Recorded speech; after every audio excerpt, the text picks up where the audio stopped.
Oh, good morning. Welcome back to Dig It Detecting, everybody. Welcome also to a bit of an adventure out in the bush. And it's a Tuesday morning. It's just gone 6:30. It's nice and early. We've got our lunch in our backpack. And what we're doing today is we're hiking for another mountain. We've just come down this one behind us here. And we're hiking for another mountain. We've got private property bordering on each side. But we've got this little causeway, runway. It's probably an old road that used to pass through here, or an old track, or maybe a bit of land that was set aside just in case there needed to be an old road put through here once upon a time. Maybe it never happened. The reason why we're walking up here though is because lately I've been studying a lot of my geology, trying to understand it and learn it the best I can, and I've sort of found a few indicators on where the miners were attacking and why they were attacking it, and where they weren't and why they weren't. So what I'm trying to do is follow up on a few of those indicators and just see if my research is going to pay off. Wow, this is a steep hill. And look, that's what we're doing. So we're going to head up to the top of this hill. We've got a bit of a quartz reef shedding up there. You can see all the quartz littered on the ground here coming down the reef. Quite jagged too. So really good area, an interesting area. And I just hope that we're going to get some results, some gold. We'll continue on up here. We'll see how we go. What I was looking for coming over here this morning was what I was mentioning there before. A lot of quartz there. And you can see two things with this quartz. We've got look, great indicators here. We've got rounded quartz and jagged quartz. Now, jagged quartz is shedding from a reef, and it hasn't had a chance to weather, or it's sitting there weathering away, but that'll take millions of years before it would ever turn into something like that, perfectly rounded stone. Now, these little rounded stones, they would have come out of an ancient riverbed. That's why they're so rounded. They would have had water passing over them for millions and millions of years, therefore making them that smooth, round shape. And as I said, the jagged quartz is shedding straight out of the reef above. So very interesting, and that's sort of what I want to see, an abundance of quartz on this gravelly top hill. And you can start to see there where the miners have really pitted it out, and we're not even up the top of the hill yet. What they've done though is they've followed that gully, that low point down, because whatever's shedding off the top of that hill, I'm gonna see a heap of mines up there, I'm certain, once I get up there. But whatever's shedding off that hill is entering this gully system, and the miners knew that, and they've chased it for gold. That's what we're going to do. Oh, the hill is steep, I tell you. But I'm loving seeing all this quartz. And one other indicator of you being in a rich area, a gold area, see these trees here? Not this one here, that's stringy bark. See this one here though? That's an ironbark. There's one there, there's one there, there's one there.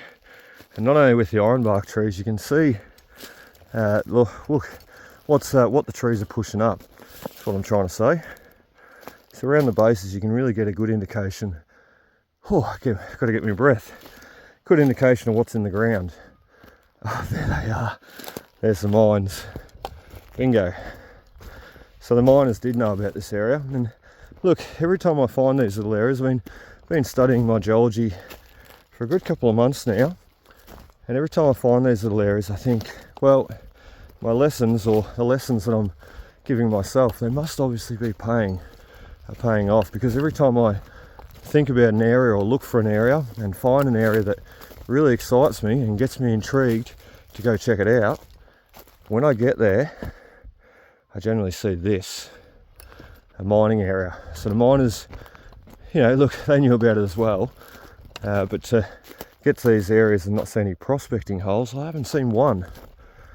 Maybe that's an old one, very old. To get over here though and see them, look, and they're going to go down the hill too. I'll go down in that next gully. But yeah, not one prospector's hole.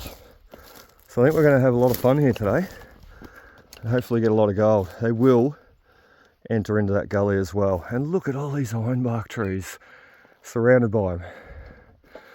Research and hiking these new areas pay off. Now let's get the detector on, find a place to start, and find the gold. All right, well, we just got a target out over there. It's only lead, but that's not what I want to show you.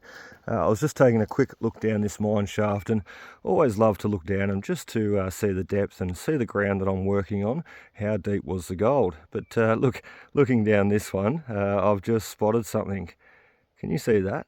There's a snake. He must have, it's a bit dark down there, he must have fell down though, quite obviously, and well, he quite obviously can't get back out, and he's perished down there. So I'm sort of glad he's down there though, not up here, and that's a good precaution. Look, I don't have my gaiters on today, I really should. It's only top of 19 degrees today, and look, we're still in summertime, so I should have probably put them on. They're in the car, there's no excuse for it. But look, I am always super careful when I'm out here. I really am, and I never walk too fast through the bush. You know, you're sort of moseying along with the detector very slowly, so that's okay. But when I turn the detector off, I never just sort of trance through the bush. And you know what? 70% of snake bites come from people jumping over logs and what have you, and not watching where they're walking. You know, you jump over a log or jump up on a log and then jump down, chances are you'll get bitten by a snake if he's hiding underneath. So try and avoid those things, you know, just try and be very careful, and you keep those things in the back of your mind. And like I always say to the boys, you can either stone your four walls or get out there and explore, and just be careful about doing so. So look, not gold on that one, but hopefully we get it on the next. Let's keep going. Well, just something really interesting, just looking down here, you can see what the miners were really chasing, and once again you can see those rounded river rocks. So part of the old ancient alluvial riverbed, and that's what the miners were looking for. They're looking for all this rounded quartz. There's a really nice one right there. So I'm not going to go poking around too much in here. It's all pretty fixed onto the roof there. Some of the ones that have fallen down there, you can really see that rounded stone, and it's laced all through here. I don't look. It mustn't have been rich enough for them to take all this top section out.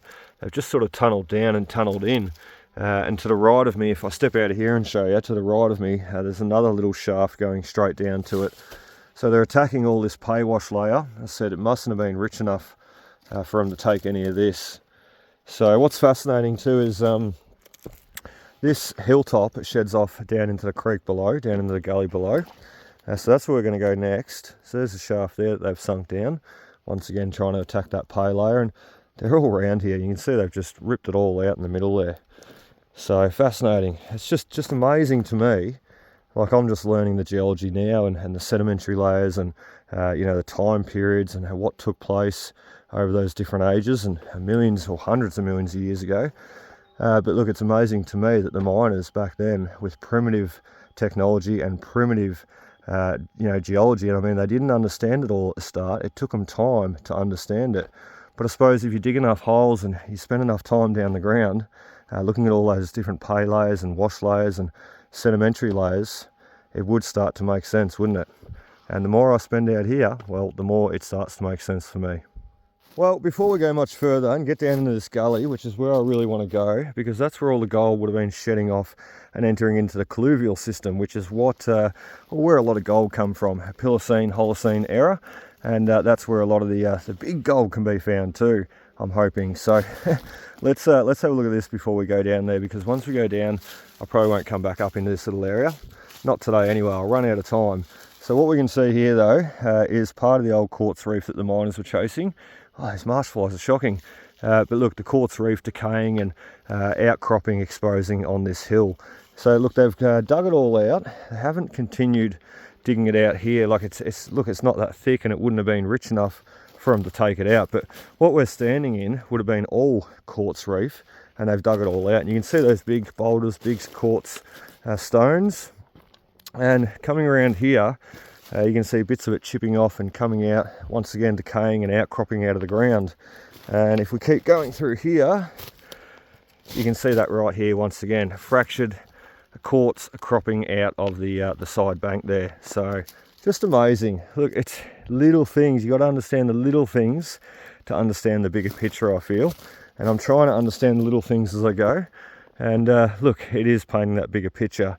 You can see the miners have pulled out some of the bigger stones up on top here too. And I was just looking at this here. Those have been pulled loose, as you can see, sitting on the surface. Maybe they've broken away and basically weathered away. But that there, to me, looks like part of a quartz reef too. Look at the quartz stone sitting in there. And I reckon if you started digging away with your pick, I reckon that would just be part of a quartz reef as well. But once again, I don't think it was rich enough for them to bother touching or taking or attacking. So little target there, he was led, and as I said, we're going to get down to the gully now, over that way, and see what lies down there. Alright, well as you can see, we've made it down this steep hill and we're down in the base of the gully now. And look, there's actually a little track, a little cutout that you can make out just slightly that the miners would have used to bring their horse and carts and wagons down here. Maybe even take out the ore to process it. Right beside us to the left of us is a private property and a fence line. You can see the old posts and rail fence posts, which is really cool. I'll actually zoom in. They are really, really cool. Posts and rail. Now it's got the wire through it. So the miners would have put them in there maybe, or who knows, maybe the farmer when the miners were here. So look, the continuation of miners' holes goes right through into the private property. We obviously can't access that. What we've got here in front of us though is the Crown land. And well, it's paying off. It's already paying off. We're starting from the fence line and we're going to work up this Crown land strip. And Mr. Miner here has already left us a bit of gold. So that's one into the bottle for today, and that's exactly what I wanted to hit on. Remember we were off chasing the quartz reef and the alluvial flood wash up the top of the hill there. Go away, March fly. They're so relentless lately. But working our way down here to the gully, which is really where I wanted to be, that's where we're going to try and chase the gold. And up the top there, there'll be gold, I'm certain. There's a lot of rubbish, a lot of lead. So there'll be gold in amongst it, but this is probably your best place to get it, down here where the gully is. As I said, the colluvial material, you got all the quartz and flood wash washing off the hill. It's the right gravel cap up on that hill, so it all washes down into this hill. Actually, when you look at the geology of this hill, it changes again, and there's no gravel wash or quartz or any quartz reefs up there. It's all just slate and sandstone.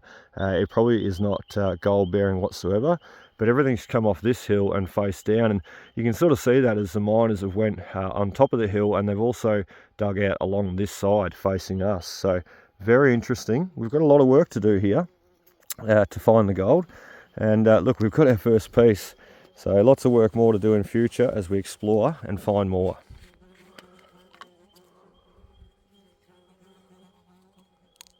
So you know what is really, really nice? When all that hard work and research and hours spent looking at computer screens and geological maps, current and old, you know, I look at maps from back in the 1850s, 60s, what the miners plotted out, and I also look at these geological surveys of today, and they cross-reference and overlay all that information.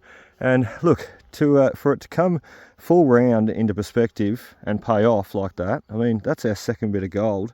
We really have not moved. In actual fact, there is our hole, our last hole with our first bit of gold right there.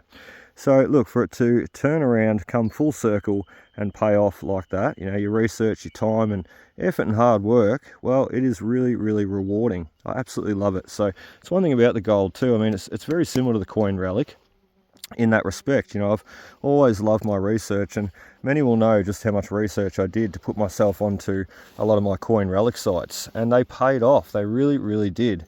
So look, if you're good at researching or you enjoy it, get into it and do it, because it really does pay off. And I think part and parcel of all your detecting is your research. I think it's half of everything you really do.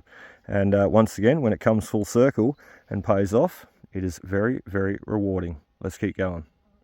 Oh, I'm puffing a bit, I tell you. That last hole took it out of me. And guess what we just got out? Rust. Could have been a big gold nugget though. And it's interesting to see things like that too, because when you're seeing a rust or a big chunky targets left in the goldfields or in the holes around the miners' holes, it obviously paints that picture that no one else has done it. Like, otherwise it wouldn't be there, because a lot of these goldfields have been attacked for the last 30 years by prospectors, or longer, 40 years by prospectors. And a lot of those signals, generally you go to the goldfields, you'll struggle to find a signal. So look, to see that sort of stuff coming out of the mound, long story short, there could be a lot of gold still left here. Just showing you too, I'm about to stop and have a break, but look at the old cutting. So they're cutting the bank down, all the way down there, and that's what's left of the old road, I'd imagine, as I said, to gain access over here to cart their ore out or cart their dirt out, or even gain access to bring some machinery in here. Who knows? We're just going to be really careful of snakes too.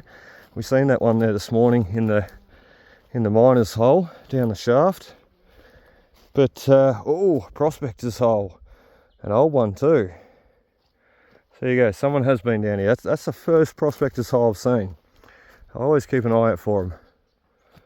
So look, interesting spot. We'll keep an eye out for the snakes though, because oh look, it continues up here too. I thought as much. Straight up the gully. Yeah, look, we've got so much work to do here, it's not funny. So we've got a gully heading that way with mines, shallow mines too. Look at all the diggings, they're so shallow around here.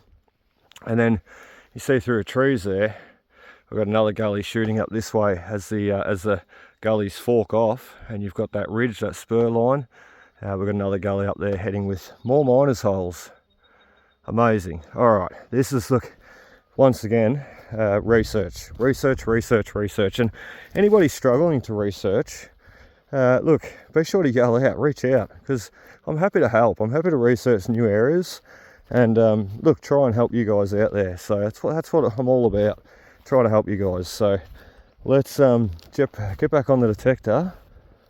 I just noticed some little sluice channels or little water races they've cut between their shafts.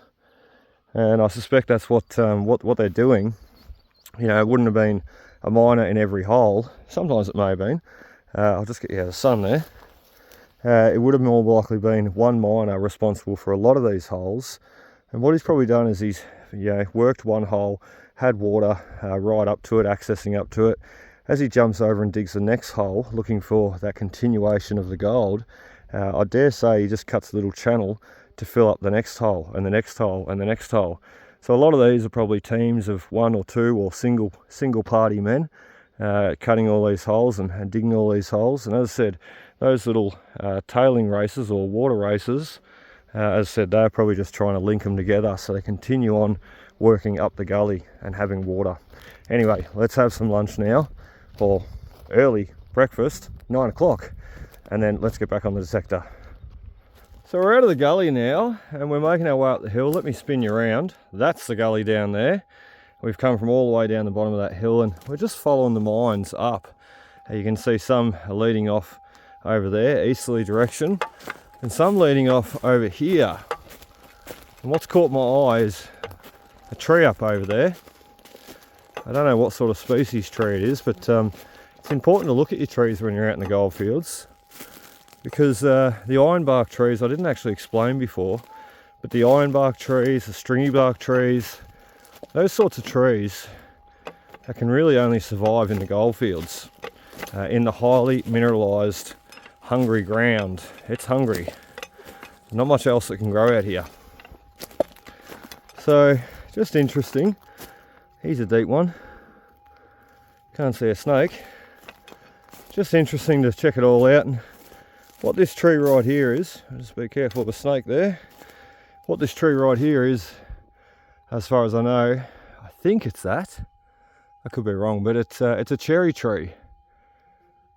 Correct me if I'm wrong, but the cherry trees, look, if it's not, the cherry trees are very prominent out in the goldfields and they can be scarce, but when you find them, it's a good indication of a gold area. Look, it may, I need to learn my cherry trees a bit better. I thought it was, that's what it was. I think that's what it is. It's a very interesting area though. We're right up on the track now, so easy enough to access this area. I just found a track there before too, which is handy. So look, I'm mapping everything today, and by mapping everything I can know where I've been and know where I need to be in future. So I've only got the 2 bits of gold, and that's okay. You see these here too, you'd think they're scrapings from prospectors, but it's not. It's that leaf blowing back and forth in the wind, dusting the bush floor, dusting it down for us. Yeah, so all very similar depth. And you can see the quartzy wash layer that they're attacking, they're going down to. So these mines are endless. And I'm sure when we dip down this hill, I'm not going to go down it, but we'll just have a look over it. I'm pretty certain there's going to be mines running off down into this gully as well, because the sedimentary layers, yeah, there is two. The sedimentary layers show that there should be, or show that it's a similar area to what we've already seen, and the miners once again would have chased it, would have attacked it for gold. So we'll just look down here a little bit more. I can see lumps and bumps in the ground. They're riddled through the ground, all down there in the valley, in the gully. So very interesting. We're not going to go this far, actually right on the side of the hill there too. We're not going to go any further than this. We've already walked up and down 3 gullies now today, and we've still got to get back to the car. So look, let's stop here and let's get back over to where we were, see if we can find a bit more gold. Oh, we're just making our way into the next gully, and quite an interesting gully by the looks. In actual fact, around there looks quite interesting too. But it's not what I was going to show you, and no more gold just yet, unfortunately. But what I'm doing is exploring this area and having a lot of fun and learning as I go, and showing you guys as I go too. So what we've got here that I've just walked across is part of the old quartz reef outcropping from the side of the hill here. You can see more of it up here and around off to the side there. It continues straight on, it sort of goes off on an angle. But look at the quartz embedded, enlaced in amongst this slate sandstone stuff here. I think it's slate. Very, very interesting. Yeah, it is slate. Look at the way it chips off there. So very interesting. And I just love seeing that. And look, if there was any gold in that, the miners would have attacked it. They would have chopped it all out of the side of the hill here, like you see in a lot of situations. And that's exactly what they did. And generally, you don't see these sorts of features in the ground anymore because, well, they chopped them out. They took them all away. So here it is here, once again. And that's fixed into the ground. You won't move that. You'd have to dig it out. And it falls in line. You can see it runs straight in line. And if you followed this, continued it up, and look very carefully, no doubt you'll find more. Oh, here we go. Right like this. So all in line. You can see it. There's that other one right there at the tip of my finger. And the first one that we're looking at is just off to the side there. So he sort of goes a bit crooked, but what you won't see underground is it'll be quite thick. And they can thin out and thicken up just as they need. Not so much as they need, but as they were formed, should I say. So there's a bit more sticking out of the ground. They're just fascinating. They really are. And one interesting thing I always think about is this is what the miners chase. You know, obviously this one wasn't rich, otherwise it wouldn't be here. But this is what they chased, and these are sort of indicators they would have looked for and seen all over the countryside, and had to learn how to understand. There's some more of it. So it's sort of swinging off this way right now, or it's getting thicker anyway. There's a bit more of it poking out. Just fascinating. And the slate and sandstone there with it. And you can see all the big quartz floaters sitting on the hill as they've eroded away and well fallen away. Look at this one here. And all that staining represents heavy mineralization. Oh, I've got to catch my breath. The heavy mineralization though is generally related to the gold. So when you see that real pure white quartz, generally it doesn't have any gold in it. It won't contain gold. But this stuff here, this high mineralized quartz, look, here's a floater. He's about to fall away. This is what contains gold. So look, there might even be little tiny traces, specks of gold in this. You know, I really should take some home, crush it up and pan it and just see. But I dare say it'll be just that. It'll be that fine and tiny. The miners wouldn't have bothered chasing it. So very interesting though.